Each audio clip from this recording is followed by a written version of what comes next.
Down in Terrytown, there's a special way to get around. It's the only way I've ever found to play above the ground. Zooming along the treetops, zipping way up in the sky. Zigging and zagging, forgive me for bragging, but gee how I love to fly. Zooming along the treetop, zipping way up in the sky. Zip, zip, zoom-a-loom, zig-zag, zig-a-zoom, gee how I love to zip, zip, zoom-a-loom, zig-zag, zig-a-zoom, gee how I love to fly.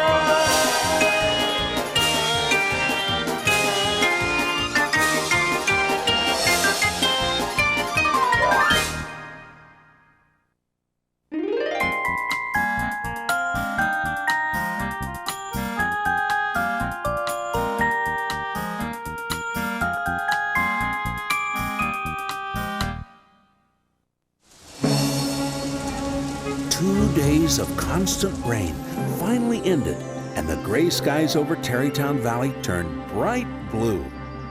JJ was happy as a hummingbird to see the sunshine. He rushed out of the hangar and gazed across the valley. There, looming above the horizon like a gigantic Ferris wheel, was the biggest, brightest, most beautiful rainbow he ever saw. JJ gasped at the magnificent sight.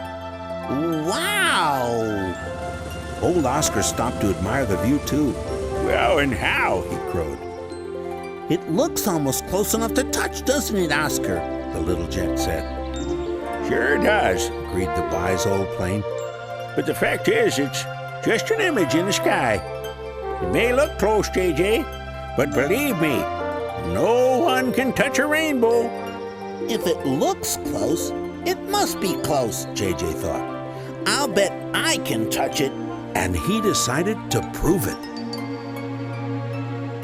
Although JJ was supposed to be studying his flight plans, he sneaked behind the hangar and took off without anyone noticing. I'll get there and back in plenty of time for my training flight, JJ told himself. They'll never even know I went away. But after 15 minutes of fast flying, he was no closer to the rainbow. That's strange, he thought. I should have been there by now. All of a sudden, clouds gathered overhead, and the rainbow began to fade. Then it started to rain again. And moments later, the rain turned to hail. Tiny pellets of ice beat down on the little jet. He had to find some cover right away.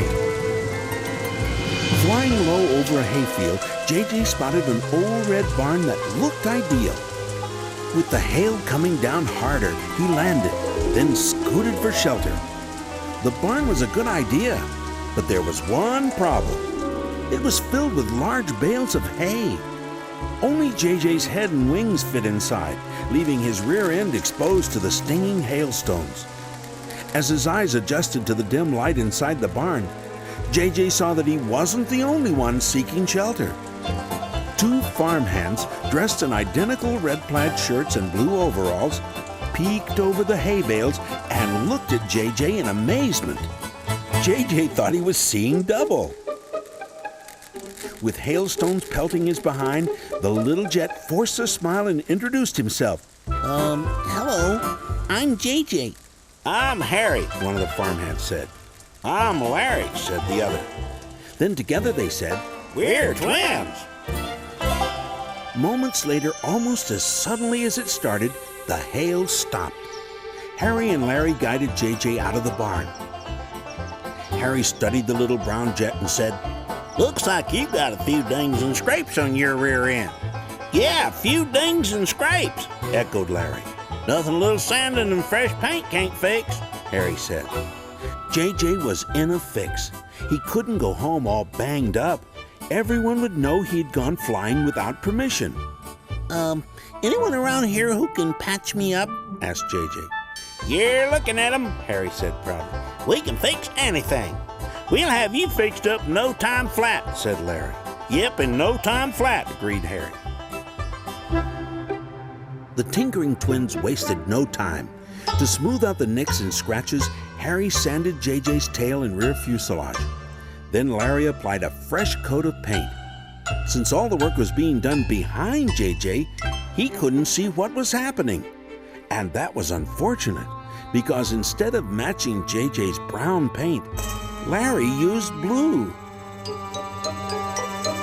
As JJ took off for home, he had no way of knowing that he was now a two-toned plane. Brown in front, blue in the back. JJ raced for home as fast as he could. As he approached Tarrytown Airport, he believed that his secret outing would remain a secret. He also thought that his paint had been restored to normal by his new pals, Harry and Larry. JJ landed on a secluded field behind the Easy Airlines hangar. Quietly, he approached the hangar from the rear and peeked around the corner. At that instant, Herky shot straight up from the ground right in front of JJ's face. Herky was surprised, but it scared the wits out of JJ. The startled helicopter whirled around like a spinning top, stared at his friend's strange colors, and cried, "Whoa, JJ, I love the new look, woo!" JJ had no idea what Herky was talking about. Standing at the head of the runway, Easy O'Malley watched as the two-tone plane drew near. Great day for flying, isn't it, Mr. O'Malley? JJ said with a nervous laugh. The airline owner studied the little jet's silly paint job and asked, "Anything you need to tell me about, JJ?"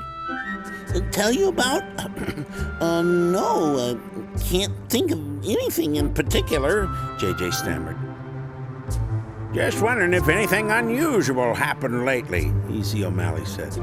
JJ felt he had to say something. "Oh, yes," he chirped. "I saw a big, beautiful rainbow this morning." "JJ, let's change today's routine a little bit," Easy O'Malley said.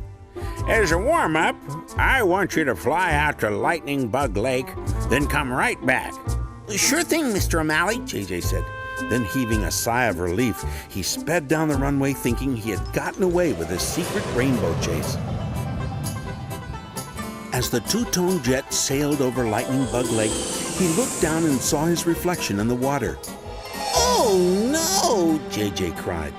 For the first time, he saw that Harry and Larry had used the wrong paint color.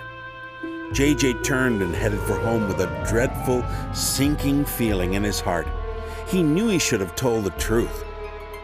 When JJ landed at Tarrytown Airport, he saw Easy O'Malley, Brenda Blue, and Big Jake waiting for him in front of the hangar, and they didn't look very happy. Brenda was holding a paintbrush and a large bucket of blue paint. As he rolled to a stop, Easy O'Malley said, "JJ, don't you think you better tell us what really happened today?" JJ wished he had told the truth to begin with. "And by the way," Easy O'Malley added, "I hope you like that new blue color. We're all out of your regular paint." Late that afternoon, JJ told Big Jake all about his strange day. "I really made a mistake, didn't I?" JJ said with a sigh. Big Jake looked at the little blue jet with understanding. "It's never a good idea to take off without telling anyone, JJ. It's dangerous, and we worry when we don't know where you are." "I know it was wrong," said JJ, "but I feel even worse about not telling the truth. I guess I thought nobody would know." But as you found out today, when you don't tell the truth, it almost always shows," Big Jake said. "From now on," said the little jet, "my honesty will never be questioned."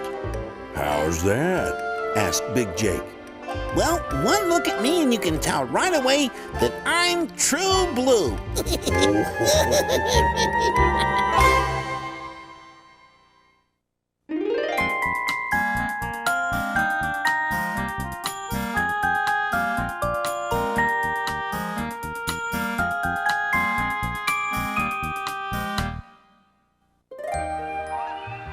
One crisp autumn day, in the blue skies over Tarrytown Valley, a train of 7 Canadian geese were sailing south toward their winter home.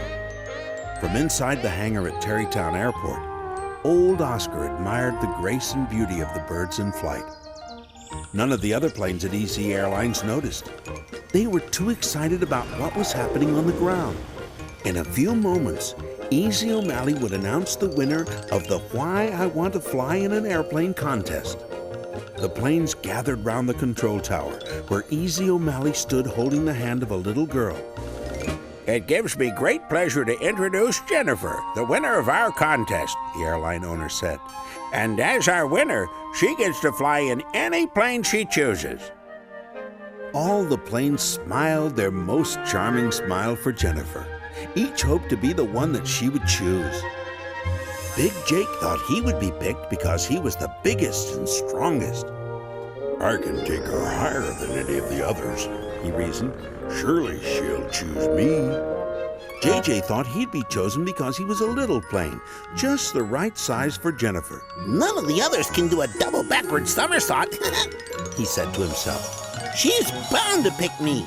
Tracy thought that Jennifer would probably want to fly in a little girl plane. We have the most in common, Tracy told herself, and Jennifer will love my cartwheels. I know she'll pick me. Perky was sure he would be selected because he could do all kinds of neat tricks. She'll have lots of fun flying with me, he thought. Snuffy believed that he'd be the one because with him, Jennifer could write messages in the sky to all her friends. And Savannah was certain that she'd be picked. After all, she was the fastest, most famous plane in the fleet. Jennifer had to make a tough decision. Each of the planes had something special to offer.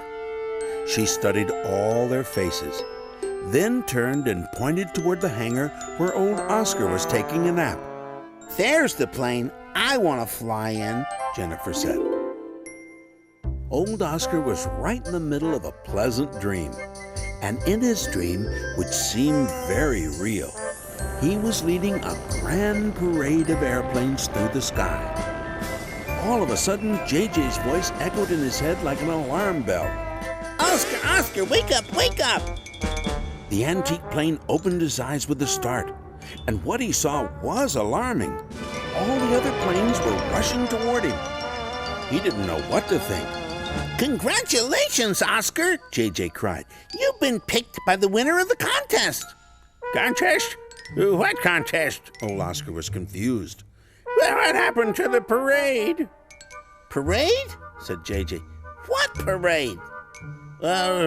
Never mind, Muttered the old biplane. I must have been dreaming. Old Oscar felt like a beloved king as he was escorted to the head of the runway. Perched in his cockpit was Jennifer, who sat on a pillow so that she could see over the top of the instrument panel. Old Oscar was delighted to be the plane that Jennifer picked. Just before taking off, he looked at Savannah and winked. I guess it's age before beauty this time, eh, Savannah? Then the spry old-timer revved his engine, chugged down the runway, and took off for the sky. As the other planes watched old Oscar circle the airport, JJ said, Big Jake, why do you think Jennifer wanted to fly with old Oscar? I couldn't tell you, JJ, Big Jake said. I thought she was going to pick me. That's funny, said JJ. I thought she was going to pick me. Snuffy watched as old Oscar arced over the valley. Mr. O'Malley, he said, I think all of us would like to hear Jennifer's winning essay. Easy O'Malley held up a tape recorder. Well, since Jennifer was too young to write her essay, she recorded it on tape, He said. He switched on the recorder, and instantly Jennifer's voice was heard loud and clear. Ever since I was small as could be, I knew just what I wanted to see. I would dream of the wide open sky, and of what it would feel like to fly, to soar like a bird in the air, and to see what she sees from up there. Mountain peaks, open spaces, and lots of nice places I always have wished I could share with the birds and the planes in the air. To float like a bright butterfly, to pop through a cloud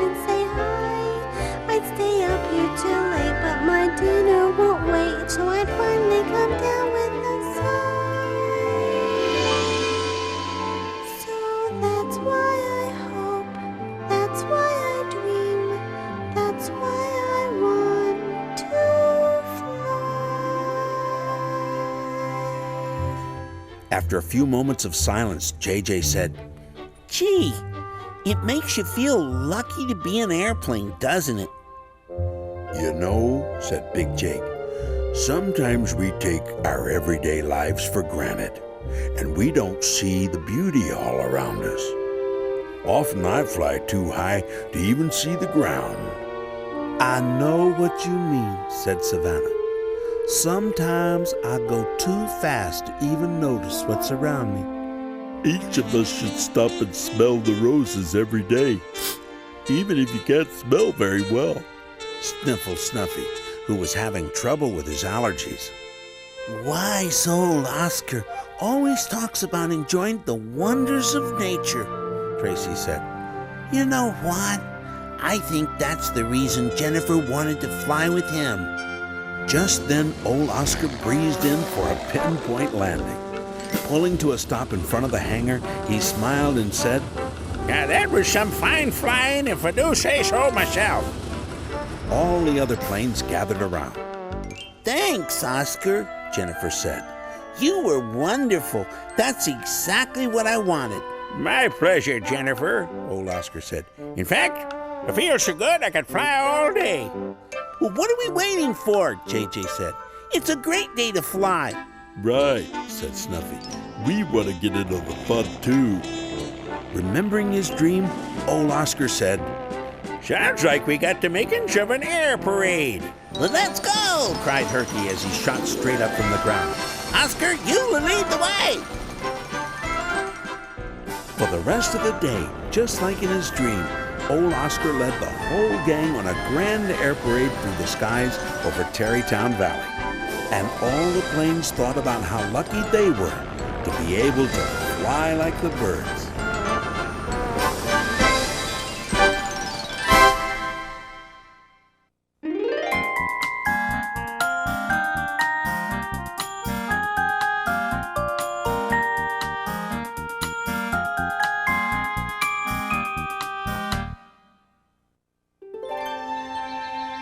Just before daybreak, Snuffy was getting ready for a very busy day. Most days the little Skyrider didn't mind a busy schedule, even with his annoying allergies. But today was different. It was his birthday, and he had hoped to have a party. They probably forgot all about it, Snuffy thought. Maybe I should remind them. When Easy O'Malley gave him the day's flight plan, Snuffy asked, Do you know what today is? Why, it's Saturday, Snuffy. Saturday, September the 4th. What I mean is, isn't there something special about today? Indeed there is, Snuffy. Yes, sirree, there is. Easy O'Malley said. There's special occasions all over the region, and you, son, will be part of them all. A dreamy orange sunrise glowed behind low-lying clouds as Snuffy arced over Tarrytown Valley. It was a lovely sight, but he hardly noticed. Snuffy was feeling too downhearted. Here he was, all alone on his birthday. His eyes began to water, and his nose began to drip. These confounded allergies are worse than ever, Snuffy told himself. He didn't want to admit that his tears were tears of sadness. Alone in the stillness of the soft morning light, he sailed across the pale purple mountains and veered west. Snuffy's first assignment was at the pretty port town of Sandy Landing. He glided along the gently curving coastline until he spotted a majestic cruise ship docked at the pier. Snuffy went right to work. In the bright blue sky above the ship, he wrote in big white letters, Bon Voyage, which means, have a pleasant trip. Snuffy heard the people cheering, and that made him feel good. Dipping low over the boat, he could see the happy passengers looking up at him. He gave them a broad smile, tipped his wing, and then sped away. From Sandy Landing on the west coast, Snuffy headed north to Carson Falls. It didn't take him long to spot the birthday party at City Park. He circled the picnic area, and just above the party full of gleeful children, he wrote, Happy Birthday, Billy. Snuffy looked down and saw the children's sunny faces looking up at him. Their smiles and their giggles made him feel warm inside. From the birthday party in Carson Falls, Snuffy headed east for the big city of Peabody. On the way, he thought about his own birthday, and he wondered why no one remembered it. Before long, he was flying over Peabody Stadium, home of his favorite baseball team, the Peabody Tigers. He circled low to get a good look, and as luck would have it, the home team was at bat. Snuffy quickly went to work. In the sky just above the center field fence, he wrote in bright yellow letters, "Go Tigers!" The moment he finished, there was a loud, ringing crack of the bat, followed by a deafening roar. Snuffy looked down and was amazed to see the baseball whizzing up toward him. Speeding by within inches of his nose, the ball sailed out of the stadium for a colossal home run. Snuffy was delighted that he brought his team good luck. And as he dipped low for a final pass over the ballpark, he thought he heard the crowd chanting his name. Although his official duties were done and the hour was getting late, Snuffy decided to make one more call. Whenever he had time, he made a special run to the Children's Hospital in Ridgeway. As was his custom, Snuffy circled the hospital several times, beeping his horn to announce his arrival. As soon as he saw the children's eager little faces pressed against the windows, he raced up into the sky and wrote, "Get well soon. Love, Snuffy." Then he framed the whole message with a big red heart. Snuffy could see the children smiling, and their smiles melted his heart. By the time Snuffy left Ridgeway, it was already dusk. As he cruised homeward through the vast twilight, he thought about everything that had happened. He thought about the happiness he had brought to so many people, especially the little children in the hospital. He thought about the way they smiled at him and the unforgettable sparkle in their eyes. He realized that their happiness had made him happy, and he felt good inside. It's fun to do nice things for people, Snuffy thought. You know, this hasn't been such a bad birthday after all. Thousands of twinkling stars danced in the night sky as Snuffy neared Tarrytown Airport. He saw the beacon light cutting through the darkness, then the runway lights on the ground. As he landed and taxied toward the hangar, the airport seemed strangely deserted. Then, all of a sudden, there was a burst of brilliant white light, and for a split second, Snuffy was blinded. When his eyes adjusted, he saw a bank of floodlights shining on a huge banner draped across the front of the hangar, and on it, written in giant letters, were the words, "Happy Birthday, Snuffy." Out of nowhere, all the other planes rushed out to greet him, and every one of them was wearing a snazzy party hat. "Surprise!" they all yelled at once, and confetti rained down from the control tower until all of them were covered in tiny paper specks of orange and green and yellow and pink. Snuffy smiled from wing to wing. Gee, he said with a sniffle, I thought nobody remembered. No way we'd forget your birthday, Snuffy, Tracy said. We just wanted to surprise you, said JJ. We're your family, Snuffy. We'd never forget, said Big Jake, who looked very silly in his little party hat. That's right, said old Oscar. We never forget. I love all of you very, very much, Snuffy said. And don't any of you ever forget that. Then, batting away tears of joy, he said, I really must do something about these old allergies.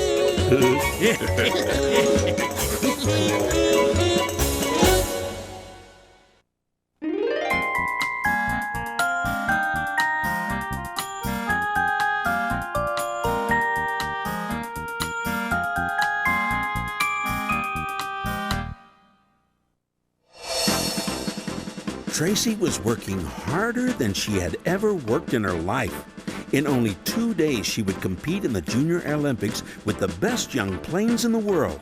Her event, the 10-mile sky slalom, was a demanding test of speed and balance across a tricky, twisting obstacle course of buoys, rings, and hurdles. With the help of Herky and Snuffy, Tracy trained every day from sunrise to sunset. All the hard work kept Tracy's mind off of Savannah, her dearest friend who had been away from Tarrytown for almost 2 weeks on a business trip. But in those still autumn nights, just before the Sandman tiptoed across her weary eyelids, Tracy would think about Savannah and about how much she missed her. And in her dreams each night, she and Savannah were together again. And life was an endless summer, light-hearted and carefree as a butterfly on the wing. At daybreak the next morning, Snuffy was already drawing Tracy's obstacle course in the skies over Tarrytown Airport. It was Tracy's last chance to practice before the big meet, which was now only 1 day away. She rolled to the starting line at the head of the runway. Coach Herky hovered directly overhead, barking last-minute instructions. Don't forget sharper turns at the right side buoys, he said. And keep your nose up on that last set of rings. Easy O'Malley held a stopwatch to time Tracy's run. JJ, Big Jake, and Old Oscar came out to cheer her on. Herky counted down the start of Tracy's race against the clock. The 3, 2, 1. Kablam! Herky made himself backfire with so much force, he tumbled forward like a tumbleweed in a wind tunnel. Following her coach's instructions, Tracy flew brilliantly. She zigged and zagged. She zagged and zigged. She executed steep climbs that ended in hairpin turns and daring dives that required precision timing. At lightning speed, she swerved through the final ring, then turned sharply and raced downward for a landing. Tracy's friends cheered as she streaked across the finish line. Easy O'Malley clicked the stopwatch and called out, 4 minutes, 8 seconds. It was Tracy's best time ever, and just 5 seconds off the record. Great run, Tracy, cried JJ. You were terrific. Best run I've ever seen, clucked old Oscar. And by golly, I've seen quite a few. Big Jake smiled at Tracy. Looks like all that hard work has paid off, he said. Thanks, Big Jake. I just hope I can come out a winner. Tracy, you're already a winner, he said. And no matter what happens tomorrow, it'll be a wonderful day you'll always remember. Tomorrow will be a wonderful day, Tracy said. It's the day Savannah comes home. Hundreds of spectators jammed into Paralympic Stadium the next day to watch the world's most talented young planes compete. 15 minutes before a race, Tracy peeked out from the ramp at the north end of the stadium. She had never seen so many people in one place. It seemed to her that the whole world was there. The only one missing was Savannah. A few minutes later, as Tracy waited for the start of her race, Coach Herky provided a few last-second words of encouragement. You can do it, Tracy. Remember, just stay focused. Just do what you've been doing in practice, and you can't miss. All Tracy had to say was, I wish Savannah was here. In the broadcast booth high atop the stadium, television reporters were covering the event for a nationwide audience. Welcome back, folks. This is Early Gaines along with Erica Zepp. We're down to the final contestant in the exciting 10-mile sky slalom. That's right, Early. Her name is Tracy. She's representing Easy Airlines, and she's wearing the number 6. Well, she's certainly got her work cut out for her today, Erica. No doubt about it, Early. The leader in this event has set a new world record of 4 minutes flat. As she waited at the starting line, Tracy tried to concentrate on the race, but all she could think about was Savannah. Unfortunately, before she could refocus her thoughts, the countdown began over the loudspeakers. 3, 2, 1, kaboom! The countdown was abruptly interrupted by a thundering blast that shook the stadium to its rafters. A streaking plane passed overhead. It was Savannah making a grand entrance. She's here! She's here! Tracy shouted. By the time Tracy launched herself at the starting line, she was tingling with excitement. The thrill of seeing Savannah propelled her to a higher level of performance. It was a magic moment. Somehow she was flying faster than ever before, with more confidence than ever before, with more balance and grace. Everything she did came effortlessly. Tracy was flying the greatest race of her life. Up in the broadcast booth, Early Gaines and Erica Zepp were impressed. 2 minutes flat at the halfway mark, Erica. She's got a shot at the record. And what a surprise she is, Early. Tracy the Jet Plane. Remember that name, folks. She's a star on the rise. Tracy knew she was flying the race of her life. Approaching the final obstacles, she gave it everything she had, then sprinted for the finish line. Early Gaines and Erica Zepp called the finish of the race. Wow, Early, what a performance by Tracy. She came in at 4 minutes, 1 second, Erica. Just 1 second behind the new record holder. That's good enough for second place, Early. And it means that Tracy wins a silver medal. As she rolled to the sidelines, all of Tracy's friends were there to congratulate her. You were wonderful, Tracy, JJ cried. As usual, Herky hovered above the crowd. Way to go, Tracy. You made your coach very proud. All of us are proud of you, Tracy, Big Jake said. Then from behind the crowd, a soft southern voice said, "Yes, very proud indeed." The crowd parted, and there was Savannah smiling sweetly at Tracy. Bursting with joy, they rolled toward each other. "Gee," Tracy said with a sigh, "this would have been a perfect day if only I had won." Savannah gave her an adoring look and said, "Tracy, you may not have finished first, but look at what you accomplished. You should feel very proud." Tracy thought for a moment, then said to all her friends, "Savannah's right. You don't have to finish first to feel like a winner. All that hard work and practice helped me fly better than I ever dreamed possible. And you know what? I feel like a winner because all of you were here to cheer for me. Without you, none of this would have happened, and none of it would have mattered. Best of all, my very dearest friend in the world was here too. This is the happiest day of my life."